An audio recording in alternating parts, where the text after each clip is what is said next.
La désormais officielle et toute jeune association du même nom que leur site internet à succès, la Lorraine à travers les siècles, est entrée dans la vie publique officiellement, dans la vie culturelle de la cité aux Quatre Mines par le biais de leur tant annoncée exposition. Même cette radio des années 50 aurait pu l'annoncer, en tout cas quotidien local, blog internet algrangeois, réseau de la toile mondiale l'avait fait, la Lorraine à travers les siècles s'est donc exposée.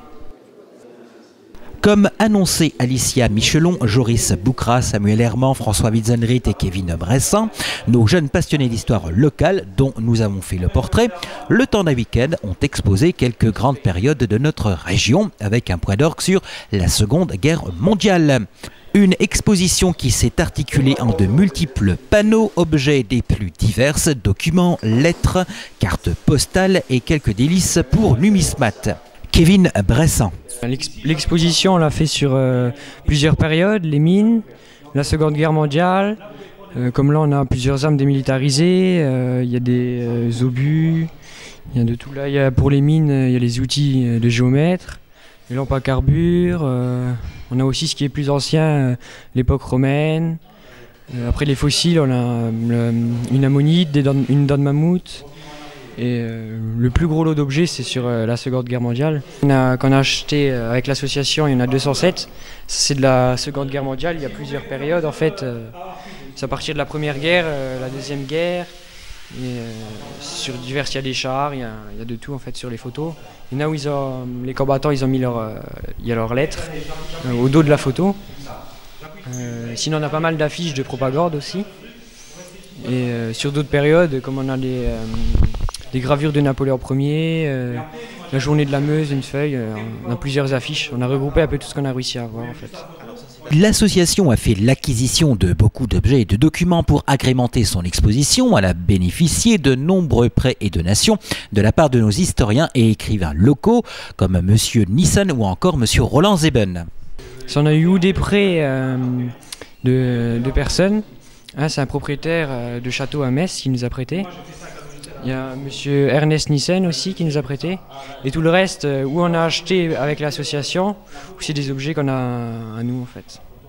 Et à propos d'écrivains et historiens locaux, nos 5 passionnés d'histoire avaient contacté M. Nissen, auteur du célèbre ouvrage « À la bonne mine, la mine d'Angevillers », ainsi que M. Maurice Heidemann, président de l'association fenchoise Adfantes, qui a en charge la gestion du musée du lavoir de Fontoy, en vue de témoignages sur la période de la Seconde Guerre mondiale, telle qu'elle a été vécue dans la vallée de la Fench ou encore dans le Pays Haut. En tout cas, nos 2 historiens et écrivains locaux n'ont pas manqué de saluer l'initiative et l'engouement et la passion de l'histoire de ces jeunes gens. Bien formidable, une équipe formidable. Ils m'ont emballé, dès qu'ils m'ont contacté, j'étais emballé par ces jeunes, une bande de jeunes vraiment sympathiques et ils ont envie de faire et ils font, et ils le font bien. Alors j'ai accepté de participer finalement à cette exposition parce que je pense que finalement il n'y a pas beaucoup de jeunes dans la région qui font ce qu'il faut actuellement. À Fontoy, on recherche malheureusement des jeunes pour animer un peu finalement et pour poursuivre l'œuvre qu'on a commencé avec Adfantes. Malheureusement, on ne trouve pas de jeunes. Ici, eh bien, à Algrange, on trouve des jeunes. Des jeunes, donc, qui, en complément de l'exposition, ont convié nos 2 historiens à mener conférences et témoignages attrait à la Seconde Guerre mondiale. Moi, c'est côté Angevillers. Mais la guerre, ma guerre, la guerre en culotte courte. Là, je vais essayer de raconter 5 années d'histoire fantastique que nous avons vécues à Angevillers. Étant gamin. En 1940, j'avais 9 ans. Aujourd'hui, j'en ai 80. Écoutez, ils m'ont demandé finalement d'exposer un peu l'histoire de la première annexion, la deuxième annexion, et puis surtout finalement des derniers jours de l'annexion. Je vais parler de la libération de Fontoy, et puis et également finalement ce que j'ai pu voir moi-même au moment où la 3e armée de Patton est remontée de la Moselle pour aller délivrer Bastogne. Voilà ce que je vais raconter aujourd'hui. En tout cas, ces deux exceptionnels témoignages n'ont pas manqué d'informer et de toucher le public attentif sur cette période de notre région. À nos jeunes passionnés d'histoire, les plus de 2 mois de préparation pour mettre sur pied cette exposition n'ont pas été vains. Le premier jour de l'exposition, quelques 200 visiteurs avaient pris le rendez-vous de l'histoire.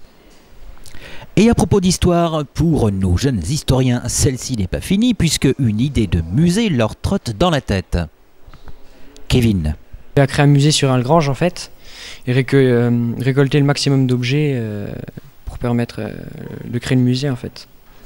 Alors on veut voir avec la mairie pour avoir une salle officielle toute l'année en fait, et démarrer après des collections à partir de l'homme préhistorique jusqu'à maintenant en fait, avec les guerres, les révolutions, les mines, toutes les périodes qu'il y a eu de l'histoire en fait.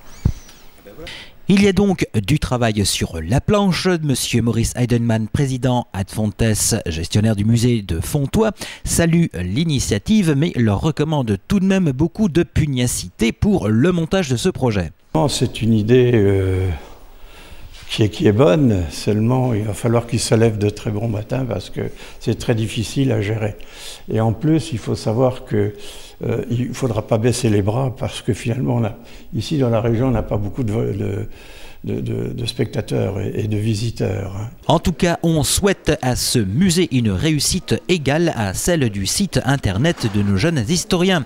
Quoi qu'il en soit, ils ont l'appui de monsieur Nissen, littéralement emballé par ces jeunes passionnés d'histoire. Il aura d'ailleurs fait visiter son musée à lui, son domicile. Je suis ravi. Et d'ailleurs, je pense les avoir emballés aussi quand ils sont venus me voir. Je leur ai fait visiter ma maison. Ils ont vu tous mes trésors.